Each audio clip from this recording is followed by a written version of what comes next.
Hello guys, তো একটা জিনিস দেখাই তোমাদেরকে। আমার শ্বশুরবাড়িতে প্রত্যেক দিন সকালবেলা উঠে যে কাজটা করা হয় সেটা হচ্ছে এই যে দেখো, এই যে দেখতে পাচ্ছ কি বলো তো, এগুলো হচ্ছে আলুর পাঁপড় বানানো হচ্ছে। তো প্রতিদিন সকালবেলা উঠে আমি ঘুম থেকে ওঠার আগে দেখি এই আলুগুলো কেটে মানে সাইজ করে এগুলোকে সিদ্ধ করতে পাঠানো হচ্ছে।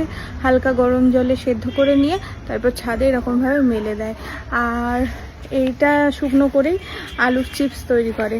তো দেখাচ্ছি আমি আর একটু ভালো করে। এই দেখো, এই যে এটা হচ্ছে দেওয়া হয়েছে আজকে, এইটা জানি না এটা কবে, এটা বোধহয় কালকের ছিল। আর এইগুলো আজকে দেওয়া হয়েছে। এরকম রোজ রোজ প্রতিদিন কিলো কিলো আলু কিনে রাখা এবং কিলো কিলো আলুর এই পাঁপড় বানানো হচ্ছে। এর মধ্যে কিছু পাঁপড় এরকম ছোট ছোট লম্বা লম্বা, কিছু আর বেশিরভাগ গোল গোল বড় বড়, খেতেও খুব সুন্দর হয় বাড়িতে বানানো পাঁপড়।